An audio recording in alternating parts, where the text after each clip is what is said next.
Hi, this is Paul.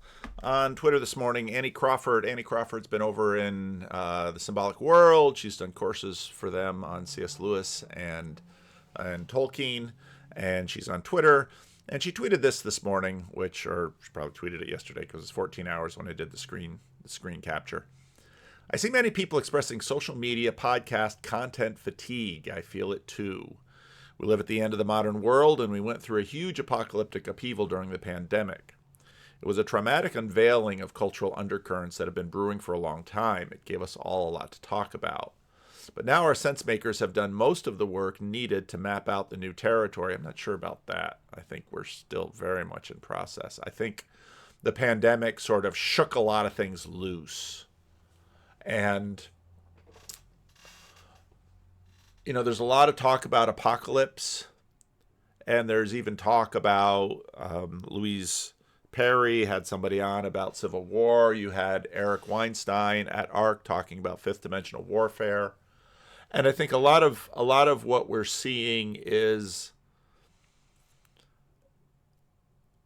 conflict, but not necessarily conflict in the way that we saw it, let's say, in the 19th and 20th century so much, and in other centuries. I think in some ways the threat of nuclear annihilation has changed how conflicts are fought. We certainly see that in the Ukraine and Russia. There's always this anxiety. We certainly saw that in Korea and Vietnam. So I don't know that the sense making has necessarily been done, but I think the sense making has been undone, and I think a lot of the sense making. A lot of what has been happening in sense making is that people are looking for older, deeper.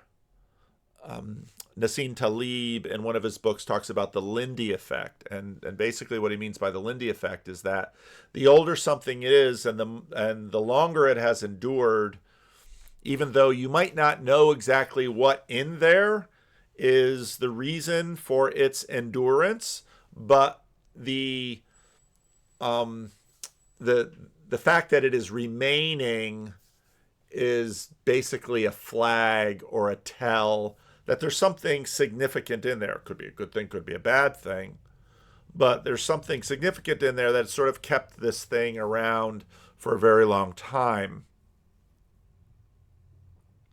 The whole industries and careers were built around the need for crisis time sense making. People don't want to let attention readjust. Our neurology has rewired to crisis time attention, and like addicts, we struggle to pull back from the digital bottle. I think that's really true. A lot of people went on digital fast during Lent, and I don't remember what conversation I heard, but someone was talking about Sabbath, and I think there's real wisdom in Sabbath. Sabbatarianism was a big part of the Christian Reformed Church that I grew up in. Obviously, Sabbath is a big part of the Jewish tradition. And fasting and feasting and different kinds of fasting, like digital fasting, is increasingly out there. And I think, again, these are sort of reappropriations of ancient wisdom. For our sanity and good, we need to do it. Shift away from podcasts, back to music, away from screens, back to your body, away from consuming and back to making. It's not that all this needs to go away, but it needs to pull back, settle, find a non-crisis rhythm that better integrates with the good life. I thought that was a great tweet. And I had a massive conversation with Ethan. And not only did we sort of go through his life, we had extended conversations about the corner and what it is. And so I was thinking about podcast exhaustion, internet poisoning. I think about what Mark Parker said in one of our Friday estuaries, how if your ministry is on the internet, why would you leave it for Lent? And I thought that was a good reason, but at the same time, there are other also good reasons to leave it for Lent. And I think so many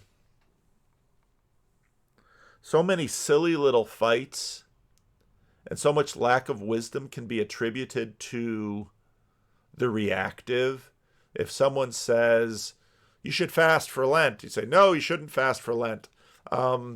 There's times and ways of fasting. So one of my pastor colleagues, he says every Lent he reads Augustine. Augustine had a series of homilies on Lent. And one of the homilies on Lent, Augustine points out that sometimes people, this is in the 5th century, in his congregation, sometimes people during Lent would supposedly fast from, let's say if it's beef you have to fast from, and only to sort of indulge in, I used to grow up watching the Catholics in New Jersey and Massachusetts. They were fasting from beef, but they were eating like fish and lobster, and I'd be like, I'd eat that fish and lobster any day over the beef. And so in other words, Augustine was saying, you get to, think, have the intention for what you're doing in your fast. And I remember the conversation that I had with John about, when he, with his wife, with fasting, right after he got married, which was, and his pregnancy, which was truly hilarious, where he wanted a dispensation to have sex with his wife during Lent. And the priest is like, no, I'm not going to give you that dispensation, but if you decide to do it, just do it. Not making, it's so tricky how to manage prohibitions and fasting and the spiritual life. So I really appreciated the tweet, and it really got me thinking about this informational tsunami. And I'm certainly to blame because I just keep putting out more stuff. But again, please don't feel under any compulsion to watch it all. You certainly don't need to.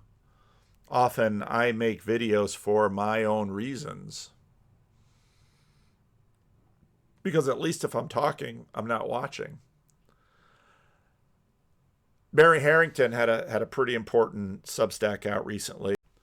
It's been sort of thrown around the internet on the industrialization of thought. The machine wants you mentally flabby and gorging on slop. Good podcast. No surprise. Podcast. Good. No surprise. Just, footnoting and talking about how in many ways the internet is making us dumber. It's one thing to point out. So in California, we have, what is it, Prop 26? I forget what number it is. We have these Prop 26 warnings, and it was somebody's bright idea to say something like, well, if you go into a building that has potential carcinogens, you should really warn the people. And so almost, well, what building wouldn't have a potential carcinogen? And so you go into stores, and my wife was complaining where she'd go into like a Marshall's and she'd look on this shelf and it had all kinds of bowls and vases and all the dishware and things. And then there was basically a piece of paper with its Prop 26 warning about some of these may have possible carcinogens. And it's like, how does this help me? The internet is bad for you. Turn it off. Sometimes it's really important to turn it off. But, again, I'm thinking about my conversation with Ethan. And I loved, maybe I'll include some of that conversation at the end of this, because the conversation itself, we went full Joe Rogan. We went like 3.5 hours. I had time that day, and the conversation was just so good. We just kept going and going, and finally I had to bring it to an end. But, and it really made me think about, and towards the end of that conversation, Ethan really pushes me on a whole bunch of issues that have been topics in the corner about structure and organization. And the thing that I was thinking about this morning while I was contemplating all of this, as I was again continuing to go through the Vatican I book, where just extraordinary things happened in the 19th century. Many of us have lived, as, again, Eric Weinstein said in his ARC talk, we've lived through a remarkably, at least especially if you've lived in the United States, and you've been sort of middle class, and you haven't had personal disasters that have come upon you. That keeps getting smaller and smaller and smaller and smaller. For some places of the world and for some people of the world, this has been a remarkably peaceful 50 years. And it's been a bit of an anomaly because it's ending. It's been interesting, for example, Rod Dreher, Carney won, and a lot of people are sort of upset about this. I was writing this last Monday night because I was flying back to Europe all day. I'm sick to my stomach over the Canadian vote. Donald Trump resurrected Trudeau's once hated Liberal Party from the abyss. Basically blaming Trump for the Liberal Party victory. And of course, however you feel is however you feel about that. And he was talking about the fact that Dems are kind of in a tough spot right now because they didn't sort of come out and say what they thought with respect to Joe Biden's mental decline, and so now they're paying for it. And so Dreher basically says, well, if those who are Republicans can't speak with nuance, figuring out how to appropriately critique and criticize their own government or their own party, and it's a fine thing.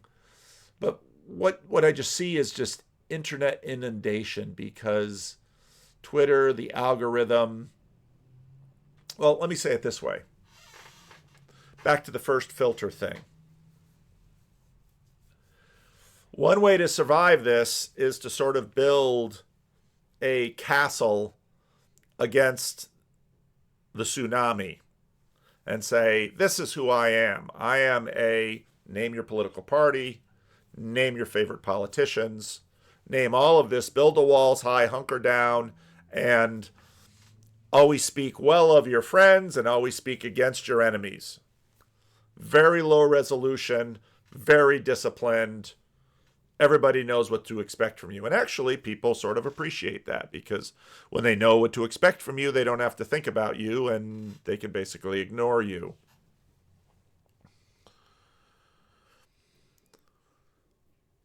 But if you're high in openness and you like listening to people and you like having friends on different sides of different divides, whether it be Christian atheist or Trinitarian Unitarian or right wing, left wing, or whatever divide,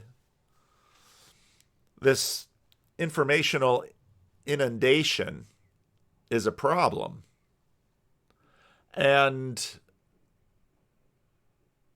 as I was reflecting this morning, I think the best way to approach it is a lot of humility. They were talking about humility yesterday on the Luke stream. And I think strengthening relationships with people and broadening those relationships. Make friends with people who have significant differences from you and keep expanding the relationship. Yeah, maybe you can't talk about politics very easily with this person and you learn that fairly quickly. That's fine. Maybe you can talk about football. Maybe you can talk about music. Maybe you can talk about movies. Studies in churches have been very interesting during this because on the internet and on the mass media, reputationally, churches have sort of been viewed, especially churches on the other side of a political aisle, viewed with suspicion. And what they think is that these churches are just sort of reinforcement techniques. And while there's a lot of reinforcement that goes on in churches, if you read Ryan Burge and others, one of the things that they discover is that churches actually afford more nuance and more flexibility instead of just complete polarization. Why? This gets into the combinatorial explosive aspect where, okay, so maybe 80% of your church votes one way. But What other kinds of issues are there at church? There's issues about theology.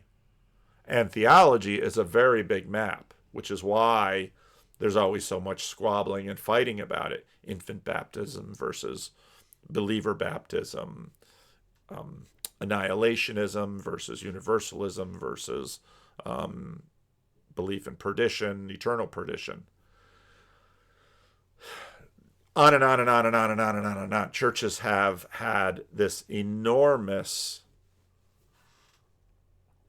canvas upon which people have been fighting for thousands of years and keeping track of things and dividing over things.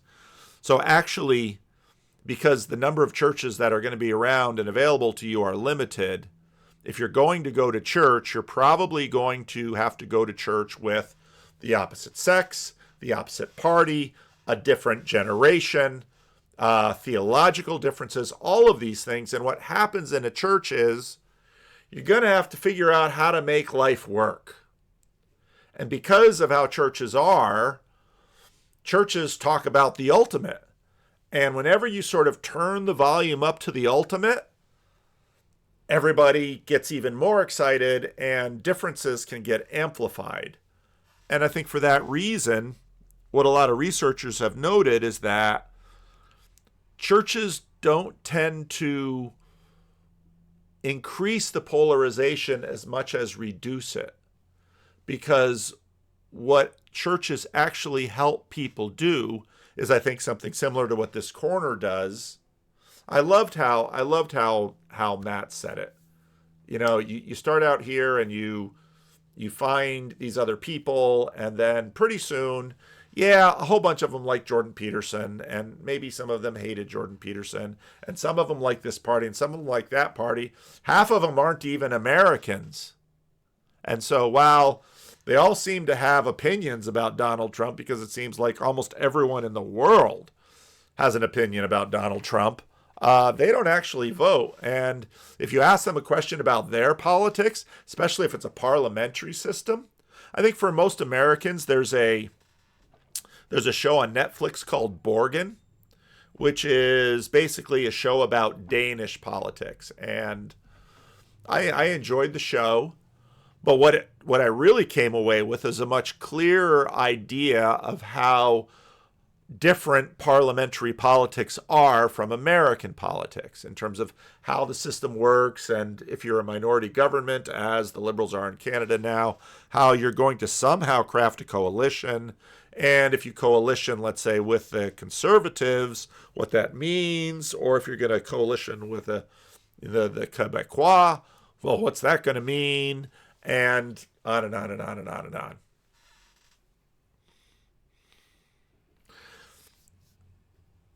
Yeah, I really loved my conversation with Ethan. It was really fun looking at comments from Luke, comments from Chad. It's in No 8 No Ads. It'll be out in a few days. So, you don't need to spend $7 to watch it unless you really want to. But it'll be out in a few days whenever I have a pause in the channel. And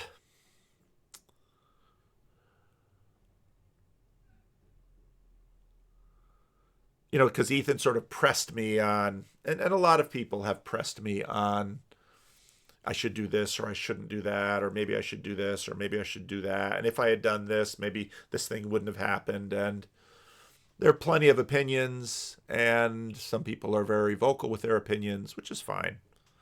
And even if I disagree, I do think about it because I'm wrong about a lot of stuff. And I learn,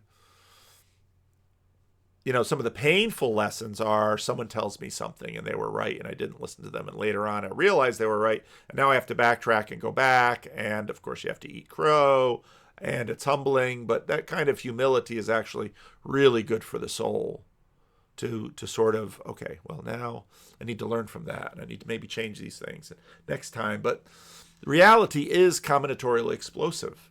And just knowing what I should have done or shouldn't have done doesn't necessarily mean I'm going to get it right the next time, because any new little issue comes is going to be more complex. I was just talking to Richard. Richard was on House of Woo, was just on there briefly, and he's very negative on Jordan Peterson.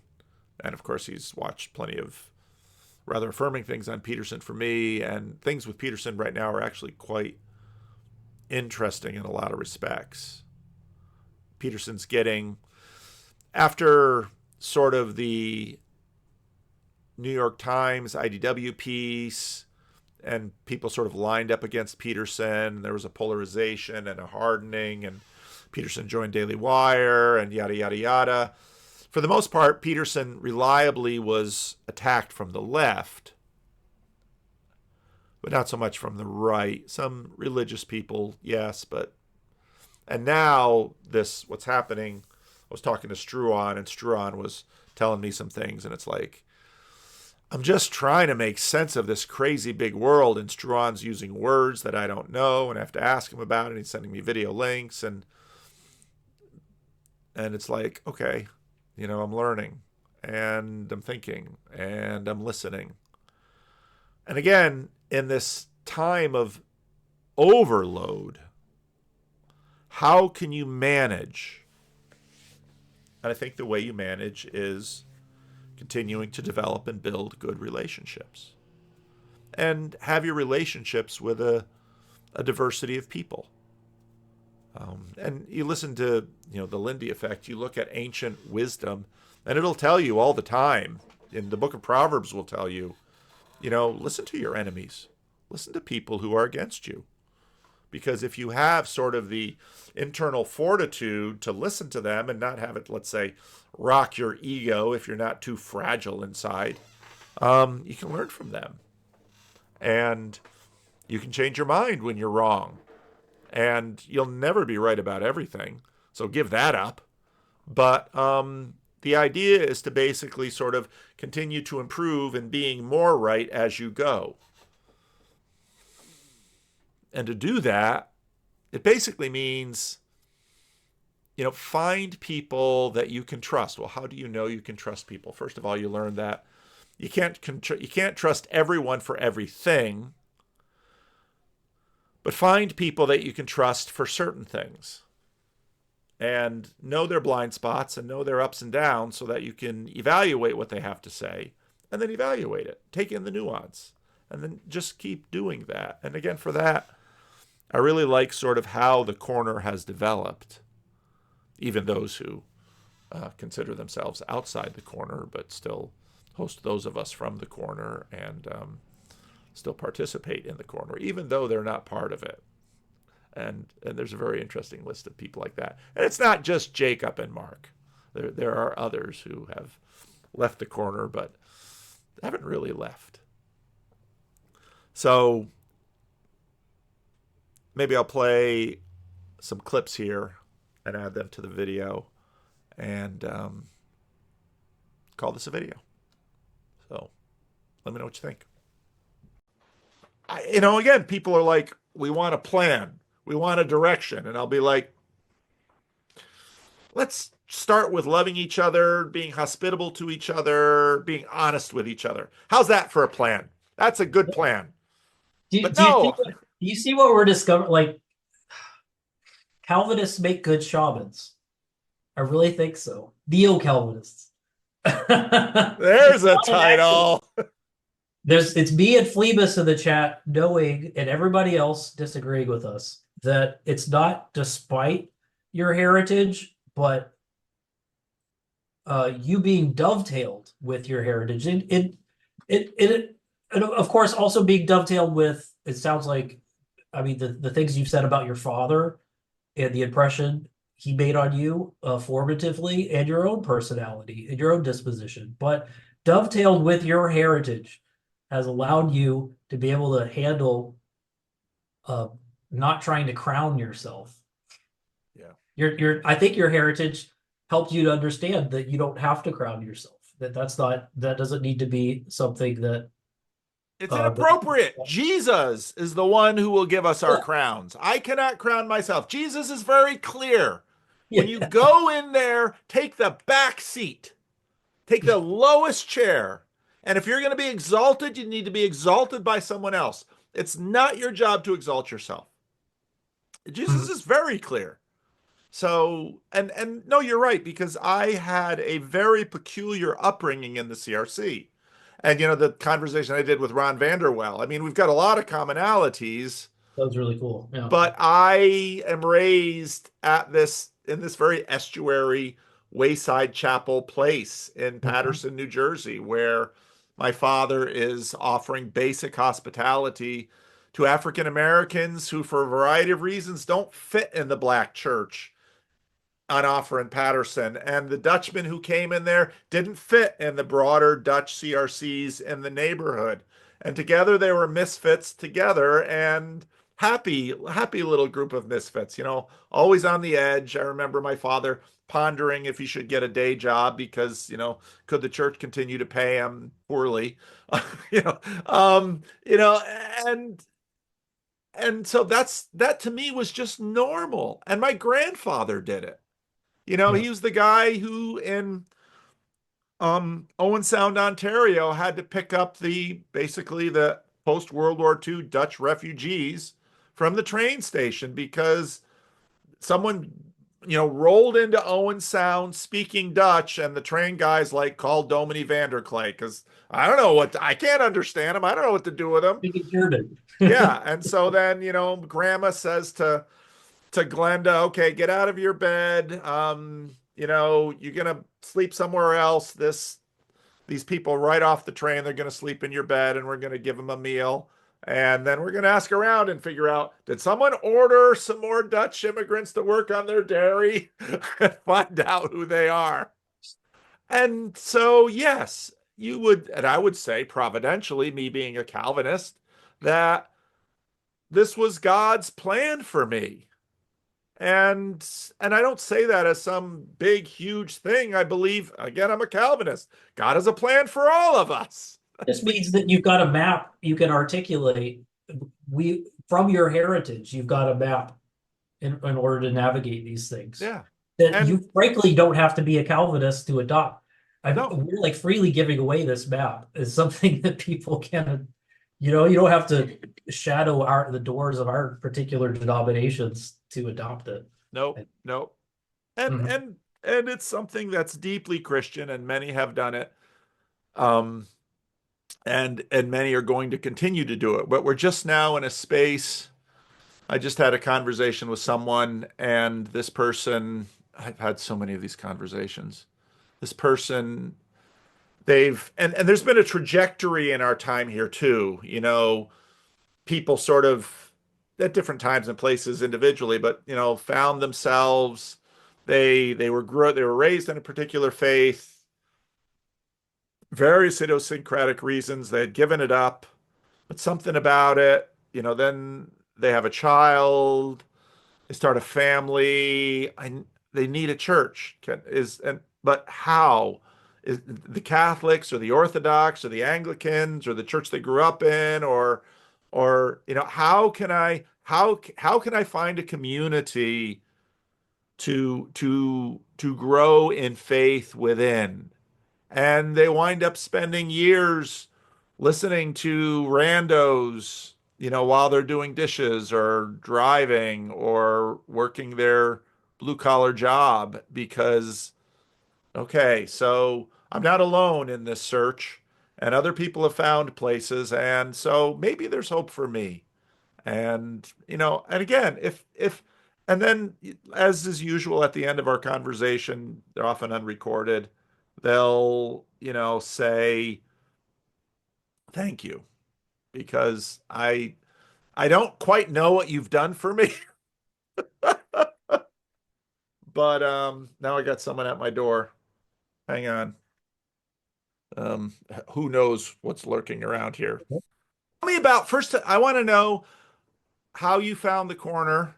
Now, you already said you, like many people, that's actually very common. People find it and they get an idea that this is this thing. And then they realize it's not this thing. They're like, it's not this thing. I'm leaving. And then some of them come back are like, oh, well, maybe I can use that.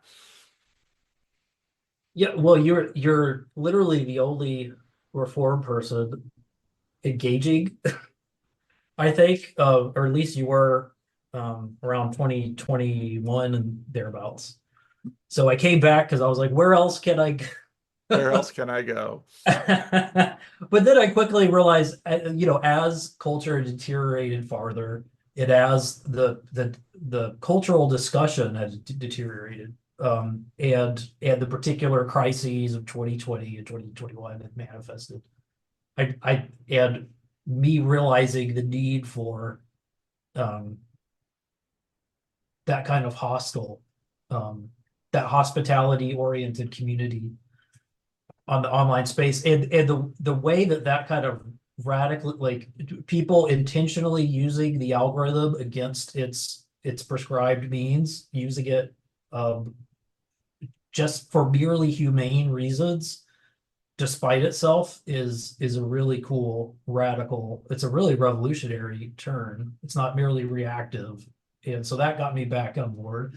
I did the thing again. What most people do is you show up for your very first stream, and then Jacob reaches out, and then you go hang out with him, and then he offends you tremendously, and then you run away from him, and then you go find Grail Country, and then they find out you're a Calvinist. They paint a big red X on your back and say, "Stay away." Over here, we are universalists, which means you are not invited. But then and then at some point you have to get off you can't allow folks to do the merry-go-round, and you just have to say, I just really like you. And in response to you wanting to disagree with me about something, I'm not really here to agree or disagree with you. I'm actually here because I like you. And eventually that kind of warms a few hearts enough where you could kind of abide and find a space, which is what I did in Grail Country in particular. I like those guys a whole lot. And I don't even know, I'm not keeping track, but I don't know how much we agree or disagree about a lot of topics, but I can tell that God's doing a lot of wise, I don't know, he's just growing some really mature, thoughtful people in Yeah, that space. yeah, yeah. And I met them I think I decided to really commit with both feet here when I went to, we called it Symbolicon at the time. I tried to coin that term trollishly. Uh, Pajot's conference he did 2 Januaries ago, which is down in Florida. So I just kind of, I was working on his comic at the time, and I was like, you don't have to pay me, just let me come in, just give me a ticket, and I want to meet some weirdos. Visit some weirdos. What do I want to see? I want to see friendships develop. I want to see people find a space where they can say what they need to say and explore what they need to explore and do what they need to do in order to not be alone in this world. And I want to have a space where you, as you're trying to get your head around what would it be like to be a writer? Well, maybe, I think what we're doing is much more fun than a video game. And I think it's much more profitable than a video game. And Grim Grizz, that's his shtick there. I mean, he sees himself as a cautionary tale. And but when you're if you're going to Grimm's live stream every day, kind of going to a video game because you got your magic missiles and you got your little corn ears. And I mean, and so then you've got Grail Country and you've got Transfigured and you've got, I mean, there's some even old, like the Meaning Code, Karen Wong. And then when we get together at these conferences, it's like, now we're sort of taking things to another level. And, same with Estuary. I, so I've seen my share of fast and big. And again, if fast and big comes to you, God bless you. Um, Run with it. I don't have a problem with that. But fast and big does not come to most people. It just doesn't. After a while, the guy who came into town and started his church plant and within 2 years had 1,000 in worship. First of all, the majority of those people had, like, if you listen to, so often if you listen to Bill Hybels tell his little his little sales pitch. What often doesn't get remembered is that he starts Willow Creek having been a youth pastor of a youth ministry with over 700 people participating. And it's like, save the bullshit here, okay? I mean, save the bullshit. Because what happens is you have these rags to riches church planter story where some poor schmuck who maybe doesn't have any game at all comes into some little town and gathers around him 50 to 75 people and pours his life into these people and pours his heart into these people. And to me, that's a real church because they don't know much, but doggone it, they are doing their best to try and honor God and to love each other and to evangelize and to care for the poor and to do all that stuff. And I think the true irony of that whole church planting movement is that, yeah, there were a handful of mega churches, and I don't have anything against mega churches. I think James Wellman is right in his study about it, where he said those mega churches are actually some pretty cool things. A lot of them can really do a lot of good in a lot of places, and praise God for those mega churches. But the secret is the thousands upon thousands and upon thousands of churches of less than 100 people that are doing the thing and living the life and preaching shitty sermons and having lousy music and but doggone it, that's on somebody's corner and their relative goes to it. And you know what? God is doing work through those small places. And so if this corner is around is something more akin to a network of 75 member churches than it is to, megalopolis channel of 4 million subs and, really cool, charismatic celebrity who's blah, blah, blah, blah, blah, with a staff of 50 who are, I'll take the network of churches of less than 100 people any day of the week because I think, Sunday, my son Jared, now it's my turn to cry. Sunday, my son Jared gets ordained as a deacon.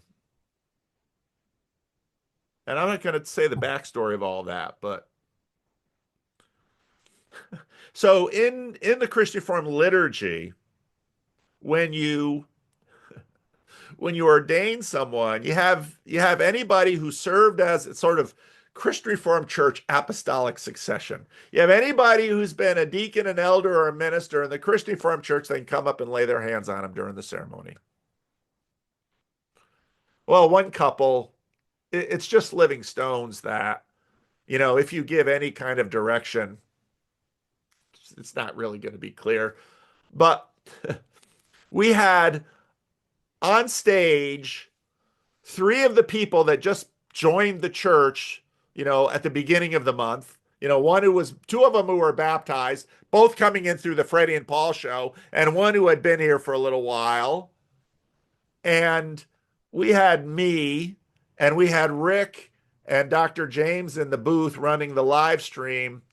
We only had one person left sitting there who wasn't up on front laying hands because it's like, when Rick Warren says every member a minister, that should have living stones on it because there's like things are so skinny here. We got nobody sitting on the bench anymore. I mean, it's like all hands on deck every week because if we lose, you look around the church and it's like, boy, if we lose that piece, I don't know if we can go on. And then the piece drops out. It's like, I guess we can go on because we're still doing it. And for me, I know that for a lot of Americans, they look at that and they're like, that's not what I want. I get it. Nobody wants this.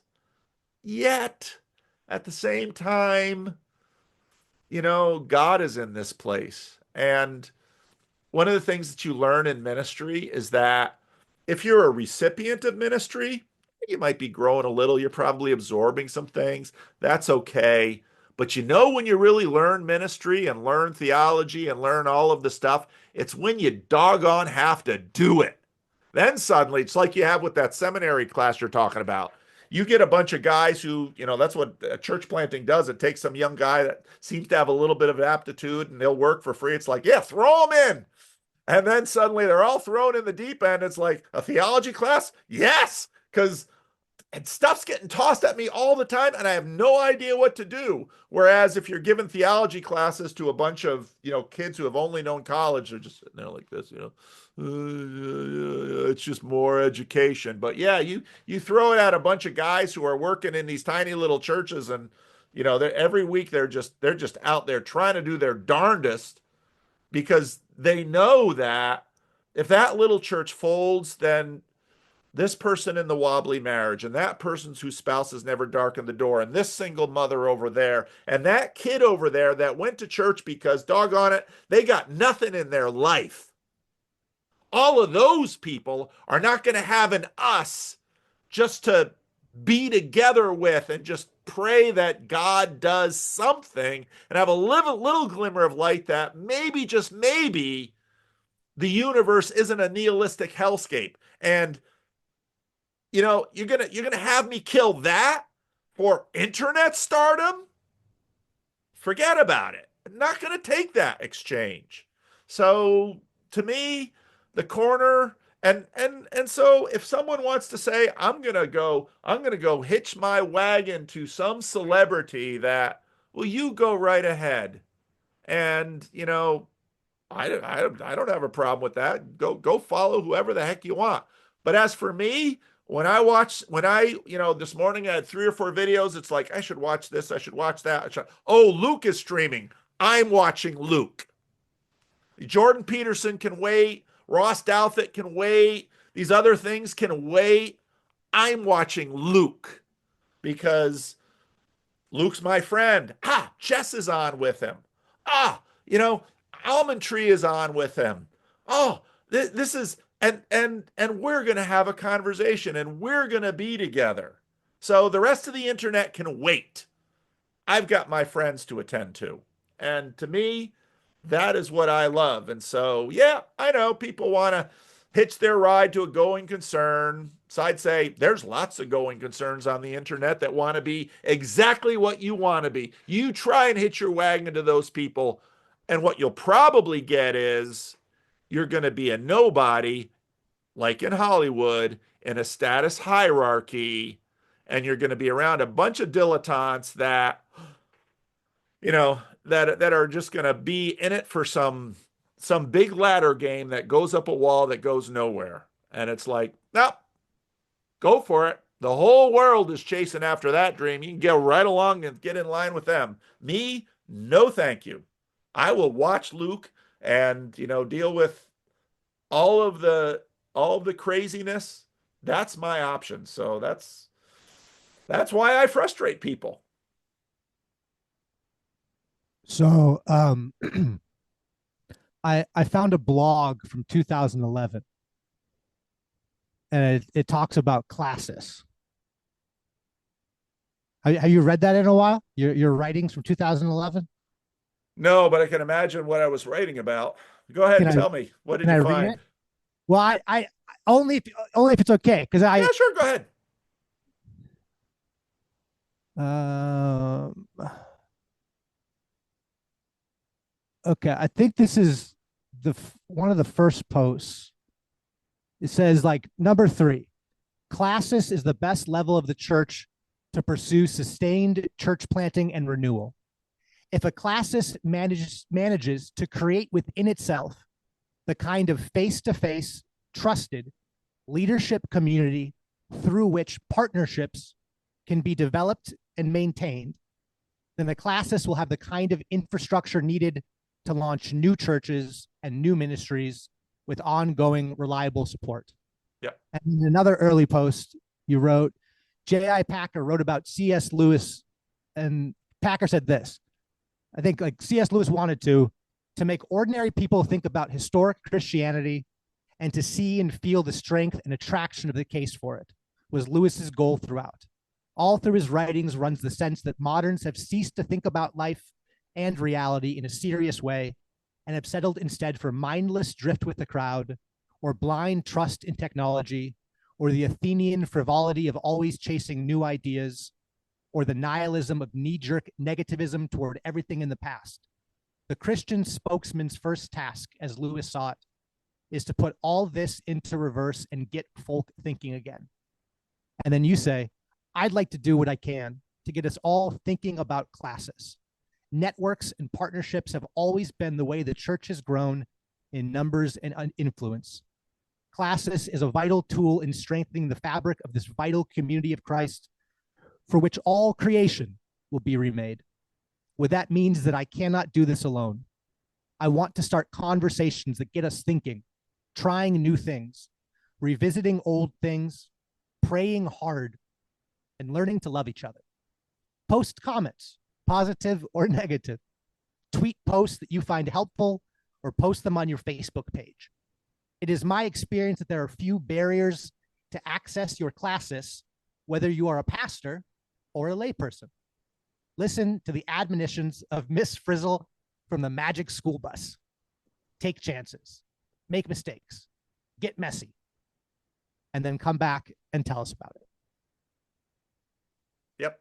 I read that. I thought, I don't think this is the classes Paul was ever expecting that the Spirit of God would build through him. But I think Paul built the classes. Yeah. And you know what the word classis means, don't you? I have no idea. I never got It that means far. flotilla. No, it does not. It does. Well, all I know is this. We spent a long time talking about the meaning crisis and ways of working away from it or getting out of it and growing closer to God. And I still seem to have quite the meaning crisis. Even though I have a daughter and I love her so much and I love God and I feel like I don't feel separated from him. I don't feel abandoned by him. I still have this tremendous crisis of meaning that seems to want to show up once in a while and say, "Bitch, don't forget about me." and that's I'm being 100% genuine, dude. No, I that's, know. I know it sounds That's why I'm funny, but I'm laughing. just being real. No, I'm laughing because it's real. Well, And I think this kind of go ahead, Jeff, frustrating. finish. It's just frustrating. That's all. And then part of it too about the whole I don't want to come on and tell everybody how I'm feeling, but I also don't want to come on and act like I'm feeling okay. And which maybe just says I should just not come on at all. but I can't do that because I'm a self-centered prick, And you'd be a self-centered prick if you didn't come on at all either, too. We could bend it all over the place, buddy. I know. We really can. I'm relating to you in all that because as you were just saying all those things, I have such similar thought patterns that I'm just like, maybe I should do this, but then maybe I should do this, but maybe, and it's just it's the whole kind of, no matter where I go, there I am. The problem seems to fall in exactly.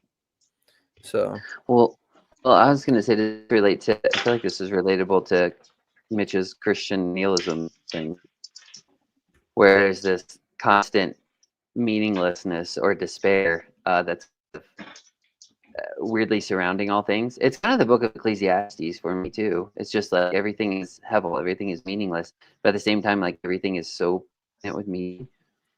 You can't really escape it, I feel like. And even that poem I keep referencing, Novalis' Hymns to the Night, I think that's what, even do the Platonic forms exist? It's we don't know. There's this unknown, this absolute realm of just total darkness that everything is that's where, you don't, before you're born, that's where you came from. That's where you can assume you go again. And so there's this weird sort of faith that has to exist in that meaningless, absolute nothingness. So it's that Hymns to the Night, capital N night, is the eternal unknown or something, the eternal meaningless, just the absolute darkness that has to, I don't know what I'm getting at. Yeah. If it was really all entirely here's why I think we don't understand what meaningless means. Because if it were the case, I think many of us would have just ended it years and years ago. And some people do, which is really sad and terrible. But other people still have to the need to continue on is much greater than the desire to end it. And so at least there's a thread of purpose, and perhaps purpose is greater than meaning. So I don't know, you know. Well, and it's interesting too, because the actual word is like referencing smoke or haze.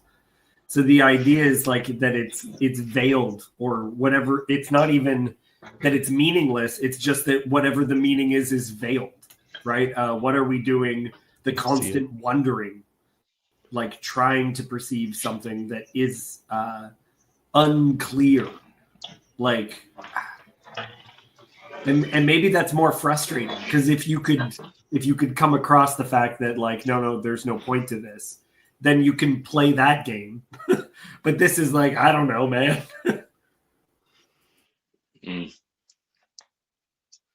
Yeah, I think that's why. I mean, I don't even know if this will tie together. This does have all these weird Bible thoughts in my head that like just only make sense to me.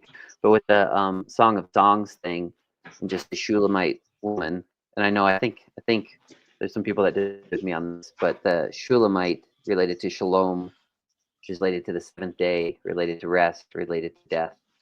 And so just reading that book in the context of, you have the king, or this shining image, whatever, the seed, the light, whatever, and then there's this back and forth, him and Shalom in death. And so this meaninglessness, this king who has like the authority, the purpose, the crown, and this back and forth with meaninglessness and death in this song. And it's like that's where the garden is or something, because there's just all that imagery described in there. And I still like, so I mean, supposedly that was written by Solomon, whose name also means shalom, peace, rest.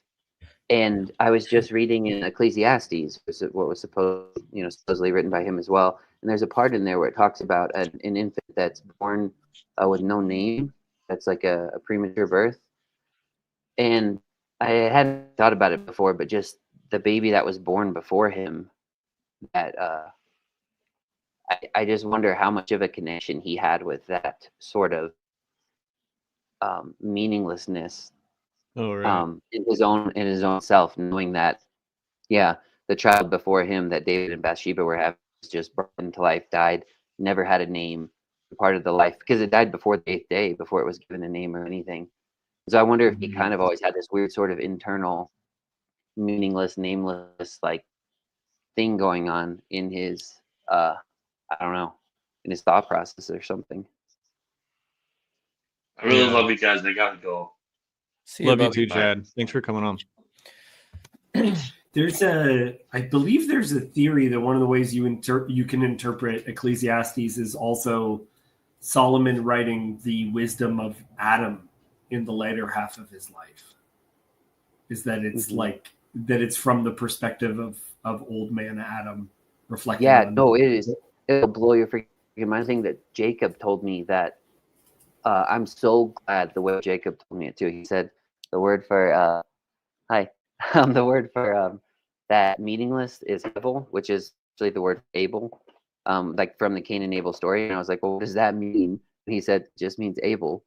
And I'm so glad he said it that way, because it just kind of like, you don't need to describe what it just means. Just go read the story of Cain and Abel, and it's like that word is Hevel. It's just everything is that story of Abel, that last breath. And then you start to read it.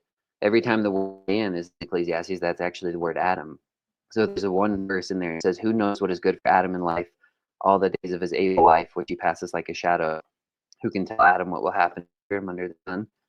And there's like another line, since there are many things that increase Abel, how is Adam the better? And so it's, reading it with that perspective just totally just opens up the book, and it's haunting. Like the book is haunting. Now I'm wondering read it from the perspective of Cain too, and then it's just like, if everything is Hevel, like, does not your brother's voice call to me from the ground? And it's talking about like all of life is toil, and all this stuff in the earth, and it's like everything is shouting that name.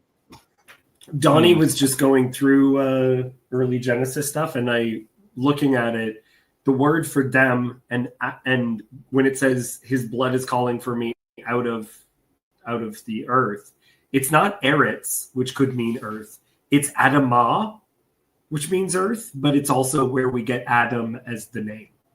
Adam meaning earth. Adamah. So it's the Adamah is called like from, and the word dem is blood, is from Adam. So dem, Adam, Adamah are all related to each other.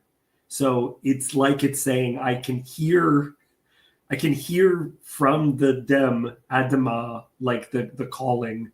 It's all related. Like it's like it's Adam screaming. That's interesting. The same thing happens with the story of Miriam, like when Miriam passes in. So they're wandering through the desert. Miriam's Moses' sister, and Miriam passes, and it's like a short sentence, like they don't even do anything. But then the whole rest of the next chapter, which is right before Moses strikes the rock, is them complaining of thirst, and there's no water, and this was pointed out in this thing that I read, which is a lot of the words there rhyme with Miriam. And so throughout the rest, that whole next chapter is just Miriam, Miriam, Miriam, Miriam, Miriam. And then Moses loses his cool and hits the rock. And anyway. Yeah, I know. I like that a lot. There's like, I think it's only in one gospel, maybe in two gospels, that Jesus isn't there to walk. Like when Jesus walks on the water, the reason why he doesn't travel with them is because he needs some alone time after finding out that John the Baptist has died. Yeah. And so like you could almost see it as him showing too much of his nature because he's like frustrated, right? Mm-hmm. Like it's like there's so much going on there that he's just like, you know what, screw it. And just like walks on the water out to them. Like I really like seeing the frustration is something that's well in Mark it actually says that he meant to pass them by. He was going to pass by them, but they saw him because they were awake in the middle of the night because of the storm, tiptoeing across the water. I love it. Yeah, and then they called out to him, and then that's when that's at least in Mark, and then there's a connection to Job there too, because Job says the line, "He passes by me, but I see him not." And then in the Gospels, they actually see him when he's passing.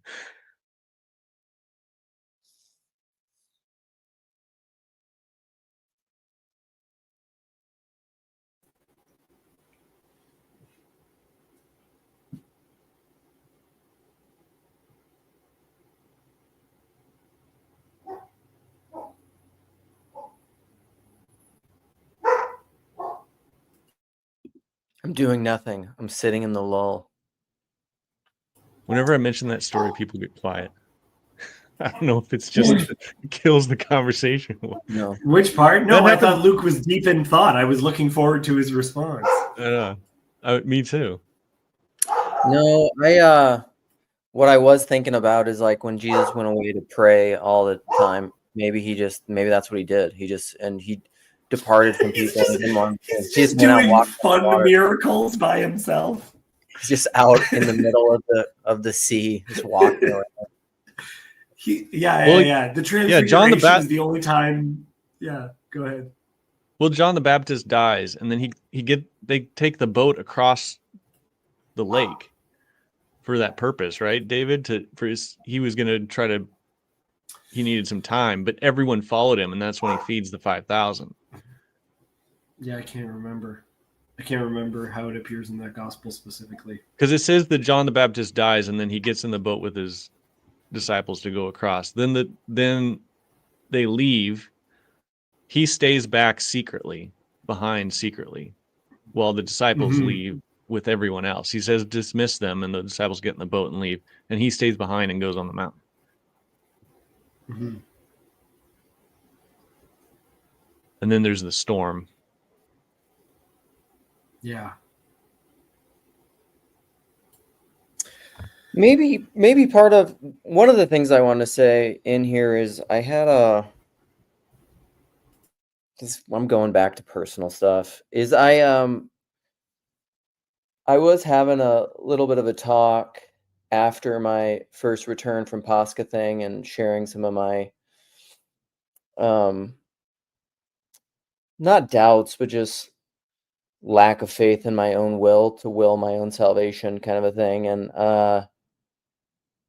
it was with it was in a group with Jason and Cal, and Cal has not been doing corner stuff very much anymore. And I think a lot of that has to do with his son. And I mean, I think he's spoken about that publicly, about how his son has fairly severe autism, and he was just sharing. I don't think it's bad that he would say this, but Cal in a lot of ways is one of the most, he shared this message trying to, I think, comfort me and be nice and things. But he was just saying that sometimes I can't remember exactly what he said, but like, it was powerful, where he said, I don't know if we really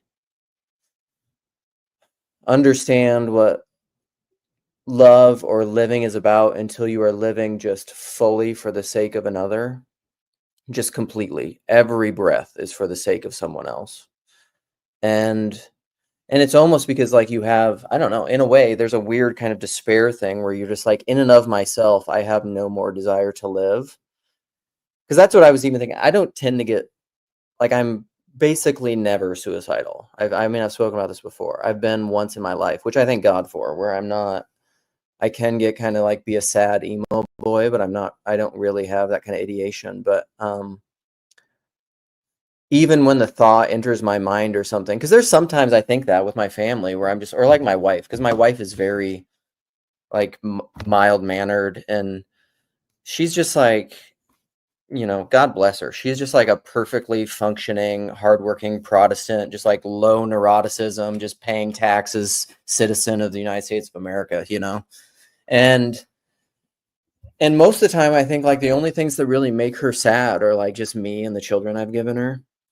and I think that like, and so then sometimes I think, and I say, and I'm just like, you know, maybe, and I'm just like, I just should remove myself. Like, I'm the problem, you know, like I'm the problem that's making you sad. And usually it's all my own like problems and resentments and everything. Because whenever like there's some problem in our relationship, she's just like, I thought everything was fine. And then all of a sudden you come in from left field with like all this like stuff you're upset about and resentment and whatever. And I think, well, then I'm the problem. But then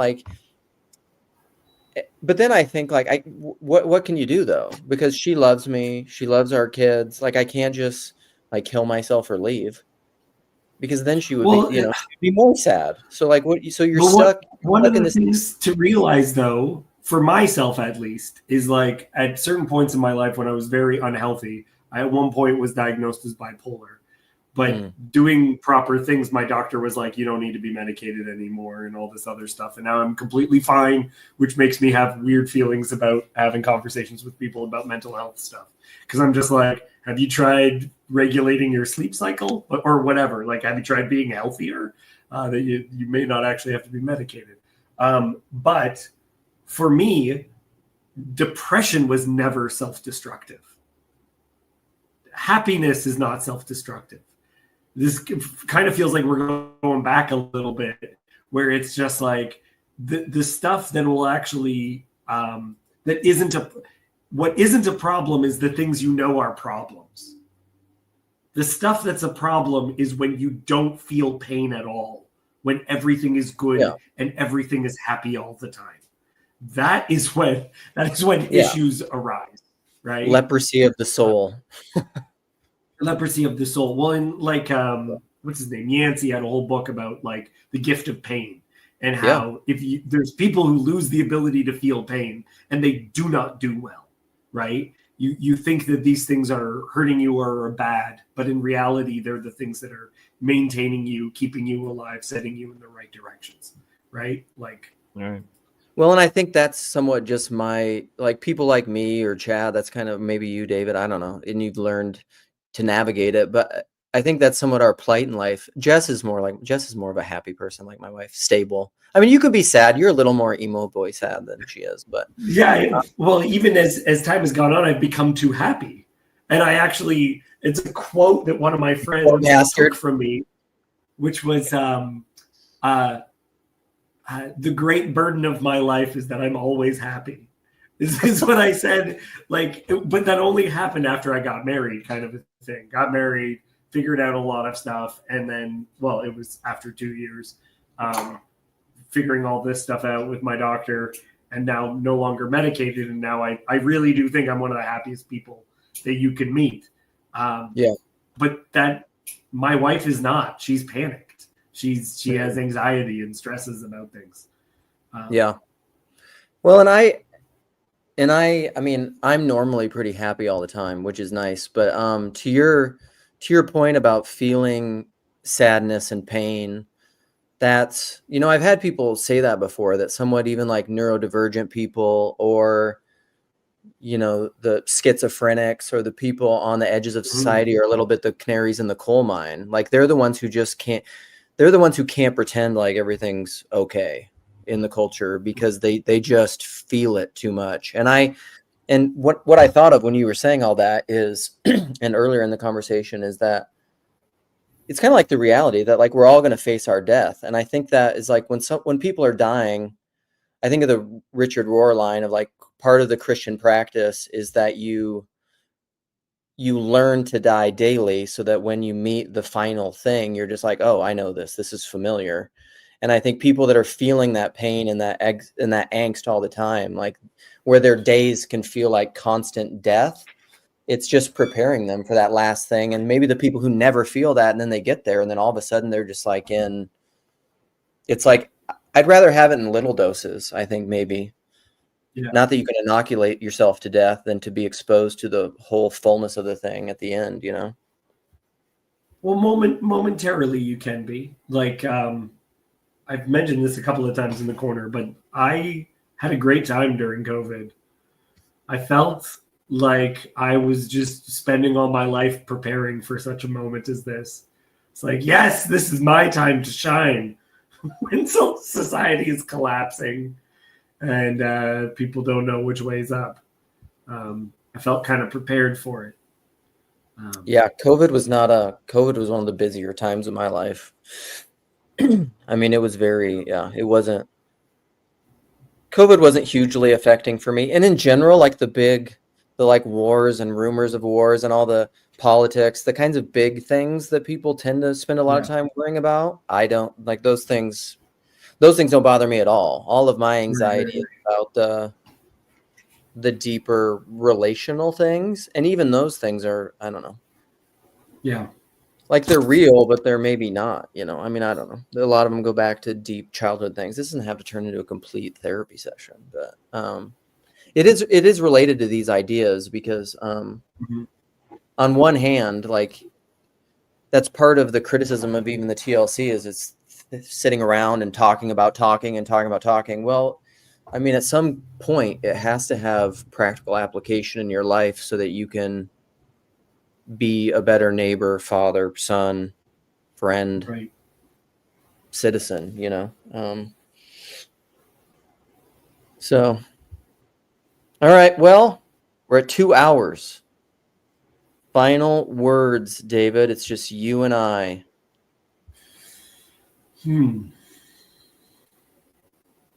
I kind of wanted to introduce an idea, but maybe we should shut it down. I accept what you're saying, which was that my dad, I had given him all the arguments for God's existence when I first became a Christian. And he was agnostic atheist when I remember became a Christian. You talked about this on some stream recently. Yeah. And once I became a Christian, he was like, I'm not agnostic, I'm an atheist. Like he doubled down, tripled down, and was like, no. And about 2 years ago, maybe a year and a half ago, he started being open to the gospel and to everything.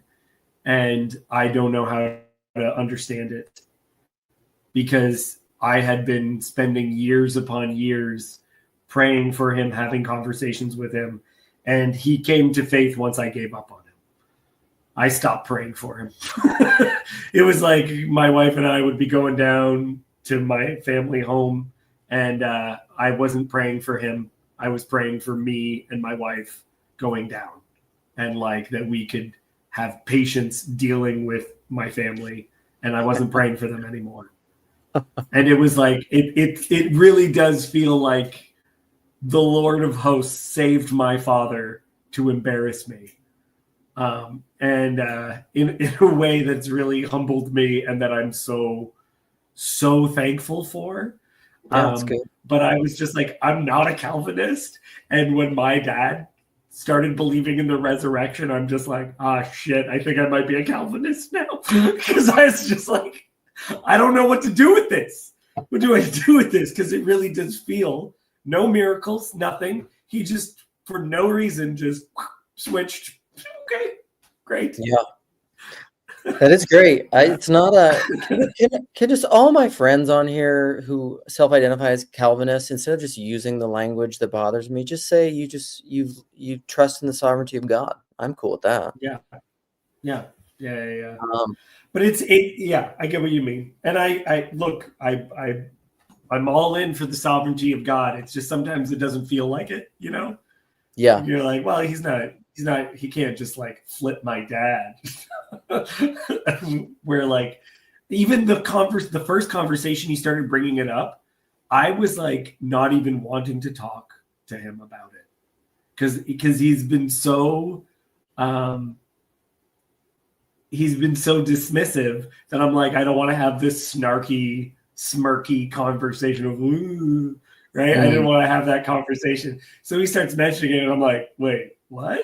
Like, just so fully taken aback. Yeah. Isn't it funny how that's such a common theme. You hear that story over and over and over. It's borderline universal that when something that you want so much, like Sherry said, it's called letting go, David. And you decide to just like, okay, I quit. I'm done with this. And then all of a sudden, like, I don't want it anymore. And then God gives it to you. And you're just like, well, you cheeky guy.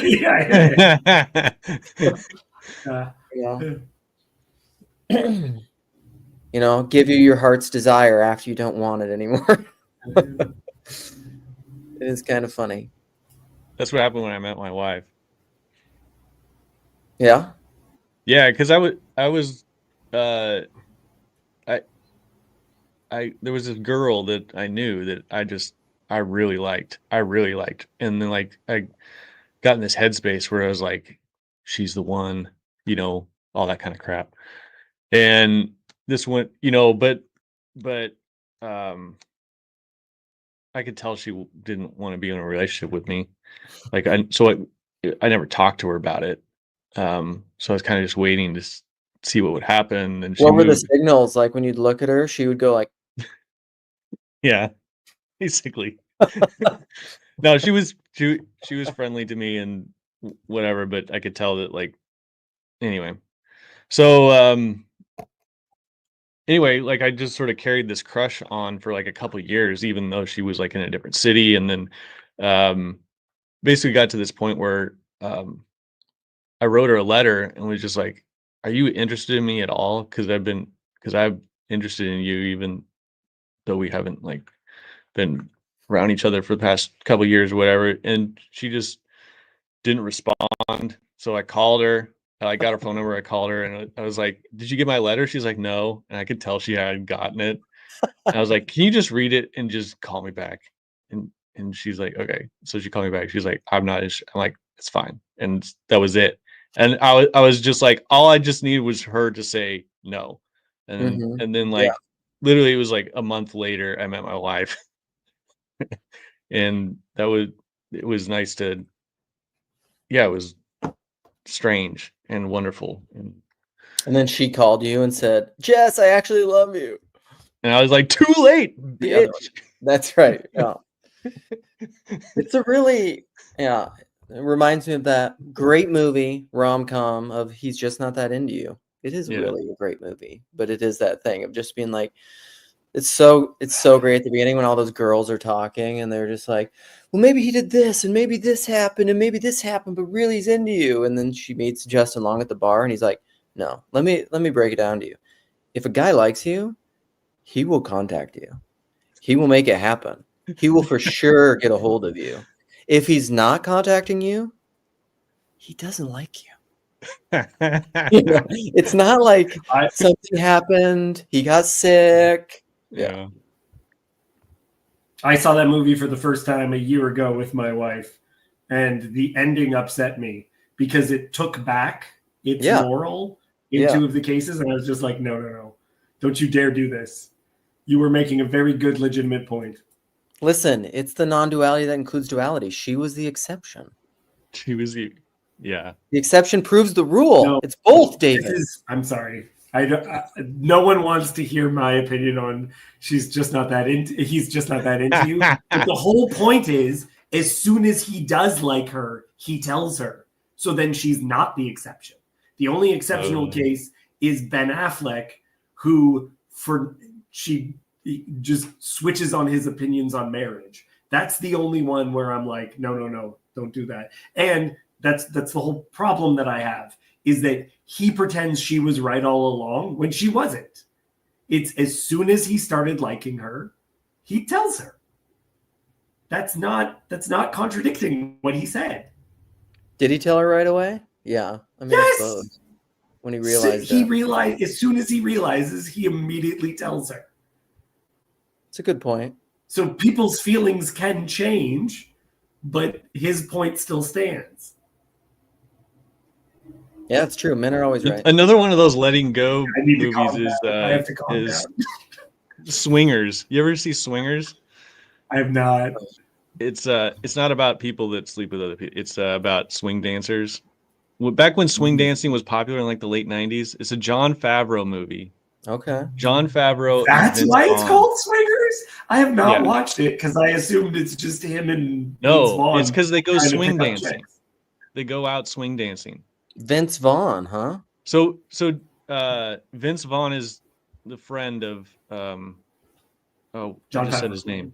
Jon Favreau. Jon Favreau just like at the beginning of the movie, he breaks up with his girlfriend breaks up with him, and he's like laying around in his apartment. He's not eating. He's not going out. He's just laying around, and then Favreau's trying to get him out again to meet girls, and basically, and it kind of spoils the movie, but not like basically he's hanging on to his ex-girlfriend the whole time. He hates going out with Vince Vaughn. He hates all this stuff, and Vince is like trying to give him all this relationship advice. Finally, like Vince, Jon Favreau's character, just is like, fine, it's over, it's done. And then like the next scene, he like meets this girl, like she's interested in him, and like he can't believe it. It always happens that way, man. You gotta Weird. You gotta give up that libidinal pursuit of the lack, and then all of a sudden, I know. But as soon as you know that, you're like, okay, I'll give it up so I can get it. Right. Human beings are tricky that way. I kind of disagree. I'm sorry. I very much disagree. Because I was just like, I need to get married. And then I found a woman and I married her. Well, he's out. That idea. Did you just it's like, screw that guy. Sorry, disagreement's bad. We'll take another call. Not on my stream, sir. This is a no disagreeing with me place. If you disagree with me, it requires at least a few compliments. Or why what I said you could understand, but just nuance it. Hard disagreements just hurt too much. Like there was a period in my life where I thought maybe I should just be alone and blah, blah, blah. It'd be better and all this other stuff. And that actually didn't work. That was kind of a self-fulfilling prophecy. Like I was going crazy. It was not good. And then I decided, you know what? I think I actually need to be in a relationship. And then I found a wife. And then I became happy. And I was one of those people. Yeah. And I was one of the people that was like touting the idea of like, you have to be perfectly fine being alone and only then can. No, that's not true. We are created needing people. It's not it. That is how we are created. I I would become like, ever since I was young, like in elementary school, I would become obsessed with a certain girl. Like, Yeah. Same. I would become so like, and I wouldn't even like tell. I was such a sensitive, like nerdy, awkward kid that like I could like, nothing ever came about it.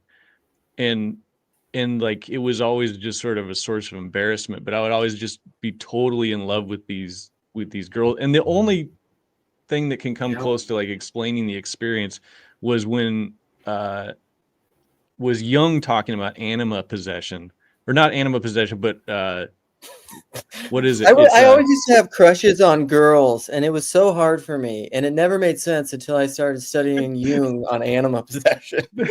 No, but that was how it was. It was like projecting something. Grade 4, right? We all picture grade 4 test.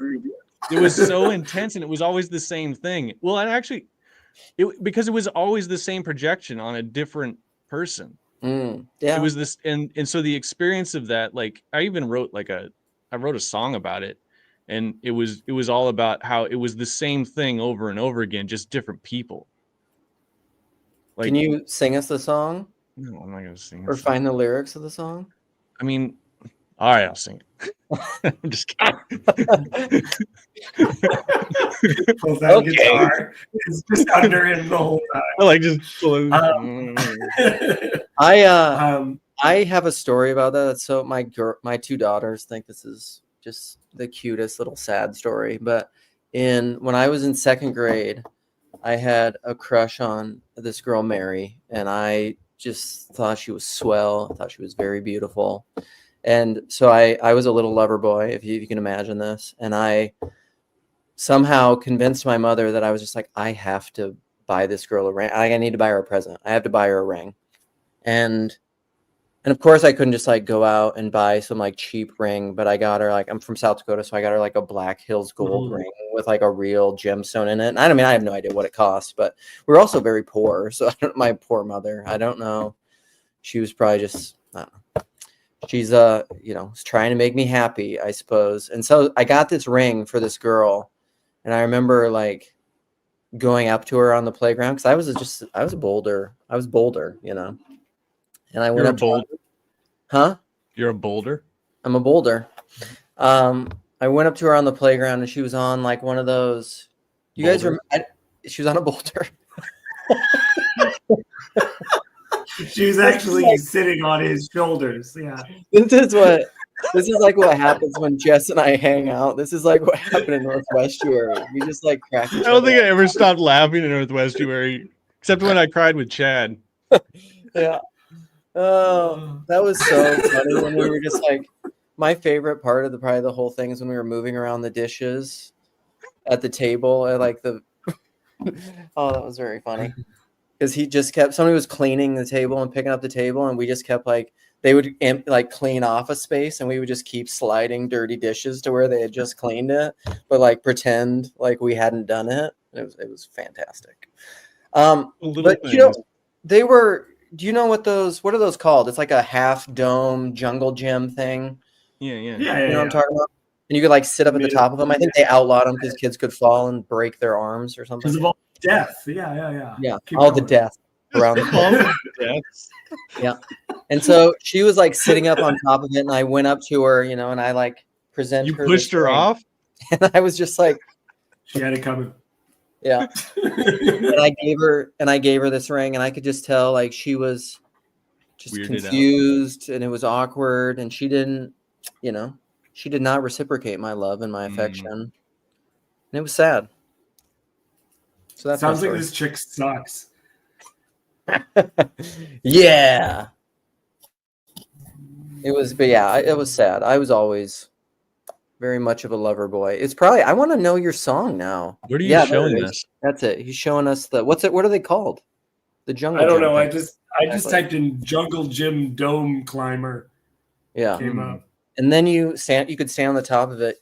You should play King of the Mountain on that. Can you just push kids off? Falling into the thing. That's how we got all those deaths. Okay. I had the same experience. First day of kindergarten, I just like, as soon as they put me in a room that had a lot of girls my own age, I walked up to a girl, and you know how they gave you all, like, they made you memorize your phone number and your address? I gave her everything. Just walked right up, gave her my full phone number, my address, including postal code. Including postal code, in case she wanted to send me mail. Here's some stamps. Look, they tell you, they say, you would need to know this information in case you're lost. And I was very lost. So there it was. Oh, man. I want you to be prepared for the deep, deep feelings you're about to have for me. She did not. She never. No, she didn't at all. Oh, man. I was so into girls always. Yeah, I all never of us. was like they're icky. Always wanted one. I wanted to be loved. And then when I was happy. I became happy. It's one of the things that I feel, not to offend those who are still searching for meaning. I just became so happy when I got married, and I feel like it'll solve all your problems. Are you single and sad? Try getting married. It did. Well, look, if your problem is that you're not married, then it will solve that problem. If that's your problem. Midwestuary 2025, August 22nd through the 24th in Elmhurst, Illinois. A weekend you won't want to miss, with special guests Cale Zeldin, Paul Vanderklay, Rod Dreer, Elizabeth Oldfield, John Vervaeke, and Jonathan Pajot. Midwestuary 2025, the Fellowship of the Spirit. Stay tuned for more details. Visit us at midwestuary.com for ongoing updates. But it's time, I think, now to turn, awaken from the meaning crisis, to the other side of the argument that we need to make. We need to turn now to not a historical analysis of the genealogy of the meaning crisis, but a cognitive scientific analysis of the machinery, the cognitive machinery of meaning making itself. Jesus starts to emphasize a new kind of love, agape. And this is not the love of consumption or cooperation, this is the love of creation. It's the love that God is demonstrating towards humanity in the way God is an ongoing creation. See, agape is the kind of love that creates persons, the way a parent loves a child. By loving that non-person, you turn it into a person. It's a godlike ability that we have. A person that could enter into a community of persons and find meaning, fellowship, belonging.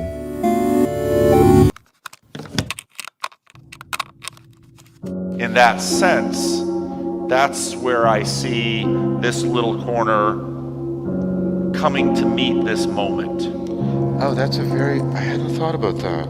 Because so just let me make sure sorry for interrupting, I just want to get it. Instead of the we being, it's like, no, this little corner is a nexus point of many different Christian groups and non-Christian groups. And that nexus point is perhaps the place we should look for as the thing that will rise to the response. Is that what I'm hearing you say? That's really good, Paul.